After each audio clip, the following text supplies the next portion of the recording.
Big TV భక్తి సమాచారం WhatsApp ఛానల్లో జాయిన్ అవ్వండి. అన్ని విశేషాలు ఎప్పటికప్పుడు తెలుసుకోండి. అందరికీ నమస్కారం. Welcome to big TV. ఇప్పుడు మనతో పాటు మాట్లాడడానికి ఆధ్యాత్మిక గురువులు, జ్యోతిష్య పండితులు బ్రహ్మశ్రీ కిరణ్ శర్మ గురుగారు మనతో పాటు ఉన్నారు. వారితో మాట్లాడతాం. నమస్కారం గురుగారు. అఖండ సమస్త సన్మంగళాని భవంతు.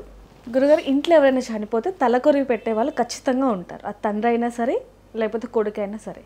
అయితే తలకొరివి పెట్టిన వాళ్ళు పూజలు చేయొచ్చా? అంటే మామూలుగా తలకొరివి పెట్టిన తర్వాత 10-12 రోజులు ఊరి పొలి మీద దాటకూడదు అంటూ ఉంటారు. ఆ తర్వాత నుంచి వాళ్ళు ఏమైనా పూజలు చేయొచ్చు అంటారా? చేస్తే ఎప్పటి వరకు చేయాలి, ఎప్పటి వరకు చేయకూడదు? అంటే ఇది చాలామందికి సమాధానం దొరికిన ప్రశ్నే.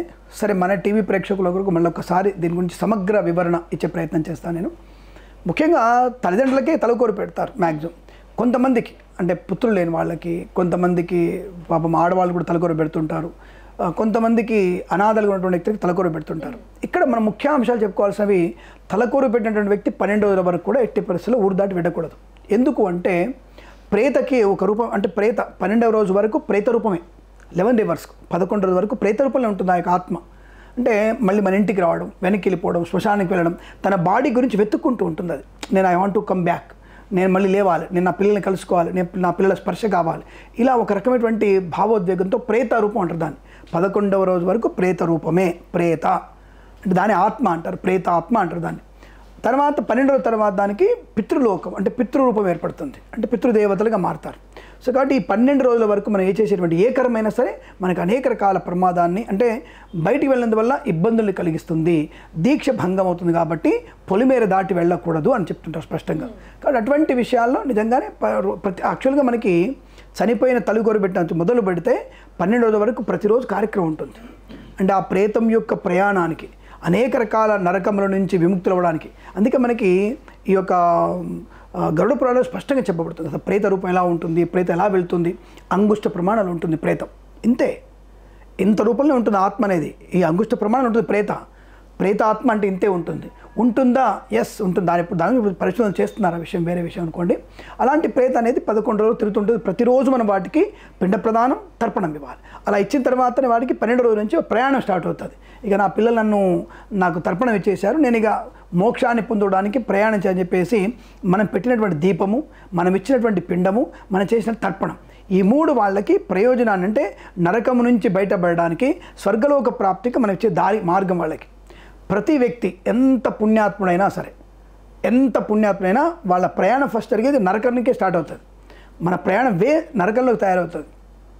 ఎలా చెప్పాలంటే, మీకు బాగా వర్షాలు వచ్చాయి, బ్రహ్మాండంగా వరదలు వచ్చాయి, మన ఇంటిని మొత్తం బురద ఉంది, నెక్స్ట్ దాటితే మనకు రోడ్డు ఉంటుంది, మన వీధి వాళ్ళందరూ అక్కడి నుంచి వెళ్ళాలి. ఫస్ట్ ఎక్కడ అడుగు పెట్టాలి వాళ్ళు? బురదలోనే. అదే అనమాట. సో మన జీవన ప్రమాణంలో ప్రతి మానవుడు, ప్రతి జీవి, ఎవరైనా సరే, జీవి అయినా సరే ఫస్ట్ వెళ్ళేది నరకంలోకి వెళ్ళాలి. నరకంలోంచి నరకదారికి ప్రయాణం ఫస్ట్. మనం చేసేటువంటి ప్లస్ మైనస్ పుణ్యపాప కర్మల నుంచి జంపింగ్, అక్కడి నుంచి ఎస్కేప్ అవుతూ ఉంటాం. ఎస్కేప్ అయ్యి అప్పుడు మనకి నరకద్వారానికి వెళ్ళినప్పుడు మన పుణ్యపాప కర్మల యొక్క ప్లస్ మైనస్ని బట్టి, వీడు ఇంత పాపం చేశాడు, నరకంలో పడేయండి, నరకాన్ని మొత్తం అనిపించిన తర్వాత ఆ పుణ్యం మిగిలింది స్వర్గంలో పంపించండి, ఇంకా పుణ్యం మిగిలింది మోక్షాన్ని ఇవ్వండి. అంటే మళ్ళీ జన్మ లేకుండా ఇచ్చేది మోక్షం, పునర్జన్మ రాహిత్యాన్ని పొందుకునేది. కాబట్టి తలకొరువు పెట్టిన వాళ్ళకి ముఖ్యంగా ఊరు దాటిపోవడం కారణం ఇదే. ఈ 11 రోజుల కర్మ చేయాలి కాబట్టి ఈ 11 రోజుల్లో వాళ్ళ ప్రయాణం ఉత్కృష్టంగా ఉంటుంది, చాలా భయంకరంగా ఉంటుంది ఆ ప్రయాణం. కాబట్టి వాళ్ళ ప్రయాణ సాఫీగా సాగడానికి ఈ ప్రేతం అనేది ఇబ్బంది పడకుండా, ప్రేత కొట్టుకుంటూ ఉంటుంది, అటువంటి బాధలు లేకుండానికి నేను నీకు విధేయుడిగా నీకు తర్పణం ఇస్తున్నాను, నీతో మరణం అయిపోయింది.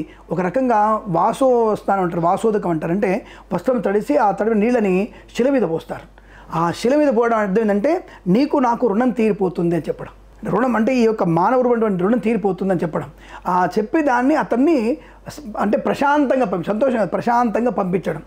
12 రోజుల తర్వాత మనకి అతన్ని సంతోషంగా పితృకర్మలు చేస్తూ మోక్షాన్ని కలిగించడం. అంటే నాన్న నీకు అమ్మ నాన్న నీకు ఎక్కువగా మోక్షం, మళ్ళీ జన్మ రావద్దు, నీకు మోక్షమే నీకు ప్రాప్తించాలని చెప్పేసి శ్రద్ధగా చేయగలిగే శ్రాద్ధం. కాబట్టి వాళ్ళని ఉద్ధరించడానికి, నరకంలో నుంచి వాళ్ళు బయటపడేసి స్వర్గలోక ప్రాప్తికి మనం చేసేటువంటి కర్మనే ఈ యొక్క తలకొరివి నిత్య కర్మ. 12వ రోజు కర్మ చేసిన తర్వాత మనం ఇప్పుడు ఆయనకి ప్రేత రూపం వచ్చేస్తుంది. అది ఇక ప్రతి మాసం చేసే కర్మలు మాసికాలు అంటారు, ప్రతి మాసం చేసే మాసికం అంటారు. ఏ రోజు చనిపోయారో ప్రతి మాసంలో ఆ తిథి రోజున వారి తర్పణం పిండ ప్రదానం. అంటే 13 మాసికాలు అవుతాయి. 10 మాసాల తర్వాత మనకి స్వామివారి తల్లిదండ్రులకి సంవత్సరిక విమోకం అంటారు. సంవత్సర విమోకము అంటే అతనితో ఎటువంటి మనకి రుణానుబంధాల్యం ఆత్మబంధం ఉంటుంది. దానివల్లనే పిండాలకి పితృదేవతలకి తర్పణం పెట్టాలి. కానీ రుణానుబంధాలు ఏమిటని చెప్పేసి వాడిని సాగనంపడే ప్రయత్నం చేస్తే ఇది సంవత్సర విమోకం తర్వాత మనకి నిత్యం మనము యాగాలు యజ్ఞాలు దేవతార్చన అంటే మన తీర్థయాత్రలు చేయడానికి కొండలు ఎక్కడానికి అటువంటివి పనికి సరిపోతుంది. ఈ సంవత్సరం వరకు వీరు తీర్థయాత్ర చేయకూడదు. ఎవరు చేయకూడదు? తలకొరి పెట్టినటువంటి వ్యక్తి, ఆయన భార్య ప్లస్ ఆయన సోదరులు అంటే చనిపోయిన వాళ్ళ కడుపులో పుట్టిన వాళ్ళు, ఈ పెద్దవాళ్ళందరికీ కూడా ఈ సంవత్సర విమోకం వరకు సంవత్సర దోషం ఉంటుంది, సూతకం ఉంటుంది. దోషం కాదు, సూతకం. ఈ సంవత్సర సూతకం వరకు వాళ్ళు యజ్ఞాలు యాగాలు తీర్థయాత్రలు వ్రతము ఏకాదశి ఉపవాసాలు ఈ మహాశివరాత్రి ఉపవాసాలు ఏవి చేయకూడదు. వీళ్ళ గోత్రనామాలతో ఎక్కడ పూజలు చేయించుకోకూడదు, ఎక్కడ చేయించకూడదు. అలాగే మరి నిత్య పూజలు చేయొద్దా? చాలామంది డౌట్, దీంట్లో దీపం పెట్టాలా వద్దా? మా పంతులు గారు వద్దన్నారు, మాది నెల్లూరు. అసలు గుడికి వెళ్ళొచ్చా వెళ్ళకూడదా, లేకపోతే దేవుని ధ్యానం చేసుకోవాలా చేసుకోవద్దా అనేది కూడా కొంతమంది మహిళలు అంటే చాలామందికి అడుగుతుంటారు, మహిళలో ధ్యానం చేయొచ్చా? మానసిక ధ్యానం ఎవరికైనా మంచిదే. మనసులో లోపలనేది దేవుడు, మనసులో శ్రీమన్నారాయణ ధ్యానం చేసుకోవచ్చు. నువ్వు అనుకున్నటువంటి భగవంతుడు ధ్యానం చేసుకోవడానికి ఎటువంటి ఇబ్బంది లేదు. కానీ ఆ మహిళలో ఉన్నప్పుడు నువ్వు అభిషేకాలు చేసుకుంటా, నేను మంచిగా సత్యనారాయణ సంవర్ధన చేసుకుంటా అని మాత్రం కుదరదు. అంటే బయటికి ఉచ్చారణ చేయకూడదు. ఎందుకు చేయకూడదు అంటే ఈ 11 రోజుల దీక్ష అనేది పితృదీక్ష, పితృ సంబంధమైనటువంటి కార్యక్రమాలు చేయాలి. నామస్మరణ, గరుడ పురాణం వినడము, మహిళలో భగవన్నామం చూడలేదు. గరుడ పురాణం విష్ణు పురాణమేగా, గరుడ పురాణం కూడా ఒక రకంగా విష్ణు స్మరణే. గరుత్మంతుడు చెప్పింది అది, వైనతేయుడు చేసినటువంటి పారాయణమే గరుత్మంతుడు చెప్పింది. ఈ విషయాలు మనకి వేరే చెప్పలేదు, గరుత్మంతుడు చెప్పారు స్పష్టంగా. ఆయన ఇవి చేస్తే ఈ పాపం వస్తుంది, ఈ పాపానికి పాపం ఉంటుంది, శాపం ఉంటుంది, జాగ్రత్త. బంగారం దొంగతనం చేస్తే కుష్టి వ్యాధి వస్తుంది, తర్వాత ఏంది ₹1 బిళ్ళ దొంగతనం చేస్తే నీకు ఈ వ్యాధి వస్తుంది, నరకంలో పడతావు, కత్తుతో పొడుస్తారు. ఇలా అనేక రకాలైనటువంటి శిక్షలకి గరుడ స్పష్టంగా చెప్పబడింది. కాబట్టి మహిళలో పితృధ్యానం తప్ప భగవద్ధ్యానం పనికిరాదు. పురాణ ఇతిహాసాలు ఒకటి చెప్తుంటే వినడమే, నువ్వు చదవకూడదు. ఎంత నువ్వు పండితుడైనా, నేను కిరణ్ శర్మని, నాకు పురాణం వచ్చు, నేను చదువుకుంటాను, పనికిరాదు. అవతల ఒక నీకంటే తక్కువైనటువంటి వేడైనా సరే అంటే చెప్తున్నటువంటి విషయాన్ని వినడం వరకే, భగవంతుని యొక్క స్మరణ చేసుకోవడం అంటే అవతల వాళ్ళు చెప్తే వినడం వరకే తప్ప మహిళలో నువ్వు గట్టిగా భగవన్నామస్మరణ చేయకూడదు. పితృనామస్మరణ మాత్రమే చేయాలి. పితృదీక్షలో ఉన్నావు నువ్వు, ఒక దీక్ష ఉన్నప్పుడు ఇంకో దీక్ష ఎలా చేస్తావు నువ్వు? ఆల్రెడీ ఒక ఉద్యోగం చెప్పారు, అదే ఉద్యోగంలో అదే కంపెనీలో 2వ ఉద్యోగం ఇస్తాడు, లేదు 2 ఇచ్చినాను చేయగలుగుతావా? కాబట్టి ఒక బాధ్యత స్వీకరించగలుగుతాం. ఒక దీక్షలో ఉన్నప్పుడు ఇంకో దీక్ష పనికిరాదు. కాబట్టి మహిళలో ఇంకో దీక్ష ఉండదు. కాబట్టి పితృనామాన్ని స్మరణ చేసుకోవాలి. అలాగే మనకి దీపం ఎప్పుడు పెట్టాలి? 12వ తర్వాత 13వ రోజు ఇంట్లో ఏదైనా ఉదకశాంతి చేసి ఉదకశాంతి చేస్తారు. 13వ రోజు నుంచి ఇంట్లో నిత్య దీప ధూప నైవేద్యాలు ఉండాలి. ఇంట్లో తప్పకుండా ఇల్లు శుభ్రం చేసుకోవాలి, దేవుడి గదిని కడగాలి, దేవుడి పటాలు కడగాలి, దేవుడి విగ్రహాలు కడుక్కోవాలి, రోజు కడగాలి, రోజు అభిషేకం చేయాలి, రోజు బొట్లు పెట్టాలి, రోజు నైవేద్యం పెట్టాలి, ధూపము దీపం ఇవ్వాల్సిందే. అదేమిటండి అంటే ఇప్పుడు మా ఇంటికి ఎవరైనా వచ్చారు, ఒక అతిథి వచ్చాడు, మీరు వచ్చారు, తాగడానికి మంచినీళ్ళు కాఫీ టీ ఇస్తాంగా. మరి మామూలు జనాలే వస్తే నువ్వు వచ్చినప్పుడు పరమ ఉత్కృష్టమైనటువంటి స్థానమైనటువంటి భగవంతుడు పిలిచి ఆయన మూల కూర్చోబెట్టేటాను, ఆయనకి తిండి పెట్టకపోతేట. కాబట్టి ఆయనకి తప్పకుండా మనం ఉపచారాలు తప్పకుండా చేయాల్సిందే. షోడశోపచారాలు ఉంటాయి, అవి చేయాల్సిందే. సంవత్సరం వరకు మాత్రం మీరు ఎక్కడికి బయటికి వెళ్ళకూడదు. రెండవది మీరు అడిగారు ఏదైనా దేవాలయాలకు వెళ్ళవచ్చా? మన వీధిలో ఉన్నటువంటి దేవాలయం, మన ఊళ్ళో ఉన్న దేవాలయానికి వెళ్ళవచ్చు, దానికి ఎటువంటి ఇబ్బంది లేదు. మీకు ఎవరు వెళ్ళొద్దని చెప్పారు? మీకు షడ్గోపురం పెట్టుకోవచ్చా? హాయిగా పెట్టుకోవచ్చు. భగవంతుని ఆశీర్వాదం వడదంటాడు, షడ్గోపురం పెట్టుకోవచ్చు. తీర్థం తీసుకోవచ్చా? తీర్థము తీసుకోవచ్చు. పాదోదకం కదా, భగవంతుని కడిగిన పాదోదకం. ఇంట్లో దేవుడిని అభిషేకం చేసుకోమన్నా తీర్థం తీసుకోవట్లా? అది దేవాలయంలో దేవుడి తీర్థం. అది నీంట్లో ప్రసాదం పెడుతున్నావు, నైవేద్యం పెట్టట్లా, తినట్లా, నైవేద్యం పడేస్తున్నావా? మరి దేవుడి నైవేద్యమే, ఆ నైవేద్యం కూడా తినవచ్చు మనం. కాబట్టి ప్రసాదం తీసుకోవచ్చు, నువ్వు ఒక తీర్థం తీసుకోవచ్చు, షడ్గోపురం పెట్టుకోవచ్చు. దానికి ఎక్కడ కూడా ఎవరైనా ఇప్పుడు విన్న తర్వాత ఎవరైనా వచ్చేసిన ప్రశ్నకి ఎవరైనా పంతులు గారు వచ్చేసి తప్పు అని చెప్తే నేను శాస్త్రం చూపిస్తా, వాళ్ళ శాస్త్రం చూపించమని చెప్పండి. కాబట్టి ఇవన్నీ కూడా పెద్ద నాకంటే పెద్ద వాళ్ళు గొప్ప వ్యక్తులు ఈ స్పష్టంగా చెప్పారు. కాబట్టి వాళ్ళ ద్వారా విన్నటువంటి విషయాన్ని మరొక మన ఛానల్ ద్వారా చెప్పే ప్రయత్నం చేస్తాను. కాబట్టి తప్పకుండా మీరు సంవత్సర విమోకం వరకు దేవాలయాలు, మన దగ్గర ఉన్న దేవాలయాలకు వెళ్ళవచ్చును. తీర్థప్రసాదం, ఇంట్లో దేవతార్చన, దీపము పెట్టుకోవచ్చును, ఎటువంటి ఇబ్బంది లేదు. అయితే గురుగారు ఇక్కడ ఒక చిన్న ప్రశ్న అండి. చాలామంది కూడా అంటే మా కులంలో ఇలా లేదు, మా మతంలో ఇలా లేదు అంటే కొంతమంది చూసుకుంటే సంవత్సరికం కూడా చేయరు, నెలమాసికం కూడా చేయకుండా కేవలం 3 రోజులకో లేకపోతే 5 రోజులకో మా కార్యక్రమాలు అయిపోయాయి, పిండ ప్రదానాలు కూడా చేయరు. దానివల్ల ఏమన్నా దోషాలు వచ్చే అవకాశం ఉంటుందంటారా, లేకపోతే వాళ్ళ దాని ప్రకారం పర్లేదు అంటారు? ఒకటి ఆచారం ప్రధానం, శాస్త్రం ప్రాముఖ్యత, ఆచారం కూడా ప్రమాదం. ఆచారం కూడా శాస్త్రం చెప్పిందే. ఆచారం పాటించాల్సిందే. అలా అని చెప్పేసి కొన్ని ధర్మశాస్త్రాలను కొన్ని ఖచ్చితంగా చేయాల్సిన పనులను వదిలిపెట్టేసి దాన్ని పూర్తిగా పక్క జరిపేసి ఇది మాకు లేదు, ఒకరోజు తరకరు పెట్టేస్తాం, ఆ రోజుతో అయిపోయింది, ఆ రోజు కాకి అన్నం పెట్టేసాం, ఎక్కడ చెప్పబడలే. ధర్మశాస్త్రంలో 12 రోజుల కర్మలు తప్పకుండా ఉన్నాయి. 12 రోజుల కర్మ అన్ని కులాల వారు చేయాల్సిందే. సనాతన ధర్మాన్ని పాటించేవారు చేయాల్సిందే. మాసికం రోజున, మాసికం అంటేనే అది. అసలు మాసికం ఎందుకు చేస్తారు అంటే మనిషి 5 రూపాయల పంచభూతాల్లో కలిసిపోయిన తర్వాత ప్రేతాత్మ ఒకటి మోక్షానికి, ఒకటి పిండానికి అంటే గర్భంలోకి వెళ్ళేటువంటి అవకాశం ఉంటుంది. కాబట్టి ఈ అంగుష్టపరమైనటువంటి దాన్ని 5 భాగాలుగా మారిపోయి ఒక అగ్నిలో, వాయువులో, అలాగే మోక్షానికి, తర్వాత గర్భంలోకి వెళ్ళేది ఉంటుంది. ఎక్కడైతే ఒక అంశ గర్భంలోకి వెళుతుందో ఆ గర్భంలోకి వెళ్ళినటువంటి అంశ పెరగడానికి అంటే శరీరం పెరగాలి కదా. ఎక్కడెక్కడైతే నువ్వు ఒక్కొక్క మాసికం రోజున నువ్వు పిండ ప్రదానము తర్పణం ఇస్తున్నావో ఆ సమయంలో ఒక్కొక్క అవయం పెరుగుతుంది. అందుకే 13 మాసికాలు వస్తాయి.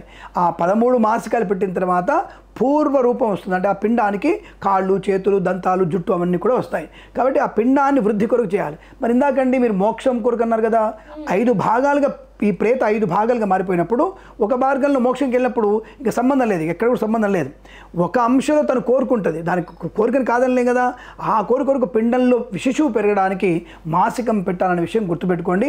తప్పకుండా మాసికాలు పెడితే మనకి గతించిన వారు మళ్ళీ సంపూర్ణమైనటువంటి ఆకారాన్ని పొందుకుంటారు. లేకపోతే వాళ్ళు నిరాకారులై అష్టావక్రులై నానా ఇబ్బంది పడుతూ నాకు ఇటువంటి జన్మనిచ్చిన దరిద్రులు నా పిల్లలని చెప్పేసి ఎప్పుడు మనం తిట్టుకుంటూ ఉంటాడు. కాబట్టి వాళ్ళ కొరకు మనం ప్రతి మాసికాలు పెట్టాలి.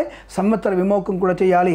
కర్మకాండ 12 రోజులు చేయాలి. ఒక్కొక్కరికి 30 రోజులు ఉంటుంది ఒక మహిళ, కొంతమందికి 16 రోజులు ఉంటుంది. అంటే వైశ్యులకు ఒకలాగా, క్షత్రులకు ఒకలాగా, శూద్రులకు ఒకలాగా ఉంటుంది. కాబట్టి వారి ఆచారంతో తప్పకుండా కర్మ పూర్తి చేయాలి. తప్ప నాకు 1 రోజు అయిపోయింది, 3 రోజు అయిపోయింది అనేది కుదరదండి. తప్పకుండా 12 రోజు కర్మలు ఉంటాయి, వాటిని తప్పకుండా పాటించవలసిందే, అందులో సందేహం లేదు. గురుగారు ఇప్పుడు మీరు చెప్పారు ఖచ్చితంగా పాటించాలి అని చెప్పి, కానీ కొంతమంది మాత్రం లేదు మాకు ఇలానే ఉంది అని చెప్పిన తర్వాత ఎవరైతే చనిపోయారో వాళ్ళకి శాంతి చేకూరుతుందంటారు. చేయకూడదు. మాకు ఇంతే ఉంది అనేది కేవలం తప్పించుకునే మార్గమే. కేవలం డబ్బు విషయంలోనూ ఇంకేదో విషయంలోనూ తప్పించుకునే మార్గం తప్ప పెళ్ళ మాట విని, మొగుడు మాట విని, తమ్ముడు మాట విని, ఇలాంటి వాళ్ళ మాటలు విని మీరు దాన్ని మార్చుకోండి తప్ప అది ఎక్కడ ఆచారంలో ఎక్కడ చెప్పలేదు. 12 రోజుల కర్మ తప్పకుండా చెప్పబడింది. అన్ని కులాల వారికి 12 రోజుల కర్మ కంపల్సరీ. చిన్న కర్మ, పెద్ద కర్మ అంతే తప్ప ఇంకోటి లేదు. కొంతమంది సంవత్సరాల లోపలలోనే ఇలా భాద్రపద మాసాలు వచ్చేస్తే ఆ పెద్దలు కలిపేసిన ఉంటారు. లేదు, ఎట్టి పెద్దలు కలిపేది ఉండదు. సంవత్సర విమోకం ఏ రోజు, సపోజ్ ఈ రోజున భాద్రపద శుద్ధ విద్య రోజు చనిపోతే మళ్ళీ భాద్రపద శుద్ధ విద్య రోజే సంవత్సర విమోకం అవుతుంది. ప్రతి సంవత్సరంలో భాద్రపద శుద్ధ విద్య రోజునే ఆబ్దికం పెట్టుకోవాల్సిందే. అందులో ఎటువంటి ఎక్స్క్యూజెస్ అనేవి ఎక్కడ ఉండవు. ఇవన్నీ తప్పకుండా పాటించాల్సిందే. ఎవరికి వాళ్ళు యమునా తీరే కలియుగంలో కలి ప్రభావం చేత అన్నీ కూడా హ్రస్వం అంటారు. వీటంటే పోతున్నాయి, అన్నీ కూడా ఆచార సంప్రదాయ వ్యవహారాలు పోతున్నాయి. ఇప్పుడు ఒక పని ఎలా చేయాలి అలాగే చేయాలి. ఆ పని అలా కాకుండా ఇంకోలా చేస్తే అనేది ఇబ్బంది ఏర్పడుతుంది. కాబట్టి అది మనం మార్చుకుంటున్నాం. దానివల్ల విపరీతమైనటువంటి ప్రభావాలు, అటిజంతో పుట్టి పిల్లలు, హైపర్ టెన్షన్తో ఉండే పిల్లలు, ఇప్పుడు చిన్న వయసులోనే హార్ట్ అటాకులు, ఇవన్నీ కూడా కారణం. ఇది కూడా కారణమే, ఇది కూడా ఒక కారణమే. ఇదే కారణం కాదు, ఇది కూడా కారణం అవుతుంది. కాబట్టి పితృదేవతలకు ఎప్పుడు కూడా చేయాల్సినటువంటి ప్రతి కర్మ 93 శ్రాద్ధాలు ఉంటాయమ్మా. మనిషి జీవితంలో తల్లిదండ్రులు చనిపోతే చేయాల్సినవి 93 శ్రాద్ధాలు ఉంటాయి. 93 శ్రాద్ధాలు చేయాల్సిందే, ఖచ్చితంగా చేయాల్సిందే. చేస్తే నీకు పుణ్యం, నీకు పుణ్యామం దగ్గర నుంచి బయటపడతావు. ఆ 93 శ్రాద్ధాలు అంటే ఏమిటి? తద్దినాలు, తర్వాత మనకి ఈ మహాళయ పక్షులు చేసేటిది కారుణ్య శ్రాద్ధం అని, 12 రోజుల కర్మ అని, మాసికాలని, హూణమాసికం అని, ఇలాంటివి చాలా 93 శ్రాద్ధాలు ఉంటాయి ప్రతి మనిషి జీవితంలో. 93 శ్రాద్ధాలు తప్పకుండా. హిమాలయ శ్రాద్ధం అని, తీర్థ శ్రాద్ధం అని. ఇప్పుడు మనకి అయోధ్య, మధుర, మాయా, కాశీ, కాంచి, అవంతికాపురి ఇవన్నీ చోట్ల గైలో శ్రాద్ధం పెట్టాలి మనం. ఎవరు పెడుతున్నారు అంటే పెట్టేవాళ్ళు ధనులు అవుతున్నారు, పెట్టని వాళ్ళు ఇబ్బందులు అవుతున్నారు. అది పరమార్థం లేకుండా పోతుంది. వాళ్ళ తల్లిదండ్రులు అవస్థలు పడుతూనే ఉన్నారు. అది మాత్రం గ్యారంటీ. ఇబ్బంది అవుతుంది. 3 రోజులు కర్మ చేసి అయిపోయిందంటే మాత్రం పితృదేవతలు శోకంతో ఉంటారు, త్రిశంకు స్వర్గంలో ఉంటారు. అటు మోక్షానికి వెళ్ళరు, భూలోకం రారు, మధ్యలో ఉండిపోతారు. కాబట్టి వాళ్ళ పాపము, వాళ్ళ యొక్క బాధ మన మీద పూర్తిగా ఉంటుంది. ఎంత కోటి సంపాదించినా తినగలిగే యోగ్యత కోల్పోతాడు. ఎంత అందంగా ఉన్నా శారీరక సుఖం ఉండదు. ఎంత నీకు మంచి భార్యాభర్తలున్నా సంతానం ఉండదు. సో నువ్వు సంపాదించంతా కూడా వ్యర్థమైపోయే అవకాశం. కాబట్టి ఎక్కడో దగ్గర పితృశాపం దెబ్బ బాగా పడుతుంది. అటువంటి పితృ పాపం పడకుండా, అంటే పితృ యొక్క శాపం మన మీద పడకుండా చూసుకునే ప్రయత్నం చేయాలి తప్ప వారికి తర్పణమే కదా ఇచ్చేది. నువ్వు ఇంత పిండం పెట్టిన తర్పణం ఆ గంట సేపు సమయం లేదంటే ఎట్లా? కాబట్టి అది కుదరదు, చేయాల్సిందే.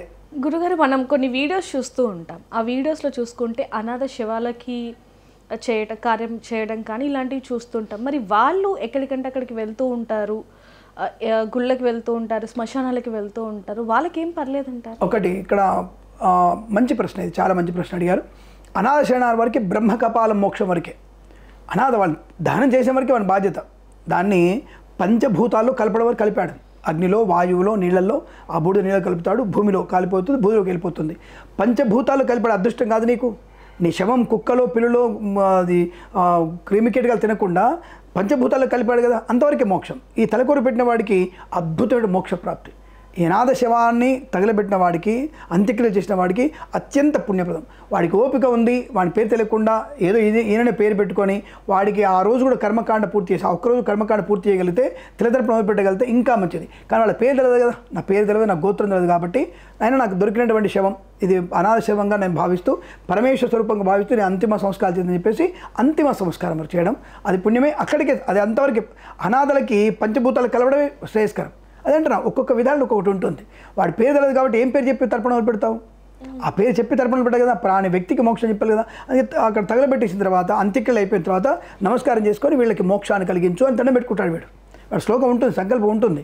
కానీ అదే వాడికి తృప్తి. అది తప్పకుండా వాళ్ళు మోక్షానికి వెళ్తారు. వాడు అలా అంటే అనాథలు అక్కడ పిండ ప్రదానం చేయకపోయినా, తర్పణలు పెట్టకపోయినా వాళ్ళు మోక్షానికి వెళ్తారు. ఎందుకు? వాడు అనాథనే. భగవంతుడే వాడికి నాథగా ఉన్నాడు కదా. భగవంతుడికే నాథుడిగా కలిగిన వాడు అనాథ ఎందుకు అవుతాడు? కాబట్టి తప్పకుండా వారికి మోక్షం ఉంటుంది. కానీ పిల్లలు ఉండి చేయకపోతే, ఎంత నికృష్టమైతే నీ పిల్లలు నీకు పెట్టట్లేరు, నువ్వెంత నికృష్టమైతే నీ పిల్లలు నీకు పెట్టట్లేరు. కాబట్టి మనం బతుకున్నంత వరకు మనం చేస్తే తదుపరి మన పిల్లలు చేయకపోయినా మనకు పుట్టి పడుతుంది. అందుకనే గయలో మనము స్వయం పిండం కూడా ఉంది. గయలో స్వయం పిండం పెట్టుకోవచ్చు. అంటే మనం కూడా చాలామంది పోయిన తర్వాత గోదానం వేయండి, భూదానం వేయండి, బంగారం ఉంటుంది.